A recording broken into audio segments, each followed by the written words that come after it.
సంగారెడ్డి జిల్లా సదాశివపేట మండల పరిధిలోని మద్దికుంట గ్రామంలో రైతు రుణమాఫీ కార్యక్రమంలో ఏర్పాటు చేసిన కార్యక్రమంలో టీఐఐజీ చైర్మన్ నిర్మలా జగ్గారెడ్డి హాజరవడం జరిగింది. ఈ కార్యక్రమంలో సదాశివపేట మండల గ్రామ రైతులు, బ్యాంక్ అధికారులు, నాయకులు పాల్గొన్నారు. ఈరోజు తెలంగాణ రైతులకి ఒక పండుగ దినం. చాలా రోజుల నుంచి వాళ్ళు ఎదురు చూస్తున్న మండలంలో 5029 మంది రైతులకు రుణమాఫీ ఈ రోజు మన ఆంధ్రప్రదేశ్ సీఎం గారు ఇనాగ్రేషన్ చేయడం జరిగింది.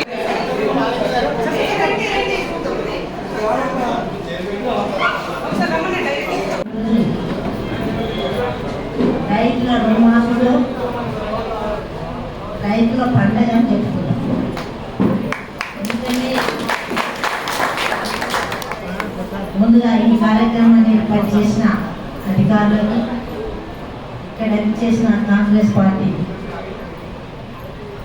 అందరికి కూడా చాలా మంది ఉన్నారు కాబట్టి వచ్చి 3 గంటల నుంచి ఇక్కడ వెయిట్ చేస్తున్నారు మీరందరూ. కాబట్టి పేరు పేరున వేస్తున్న అందరికీ, మరి ఇక్కడ చేసిన అమ్మలకి, అక్కలకి, తమ్ముళ్ళకి, చెల్లెళ్ళకి అందరికి కూడా, అలాగే రైతు తమ్ముళ్ళకి ముఖ్యంగా అంటే మీకు ఏ విధంగా ఉన్నా కాంగ్రెస్ పార్టీ ఏందో అర్థమైపోయింది. కాంగ్రెస్ పార్టీ మాట ఇస్తే తప్పని పార్టీ. కాదు, గతంలో మరిన్ని అప్డేట్స్ కోసం మా ఛానల్ని సబ్స్క్రైబ్ చేయండి.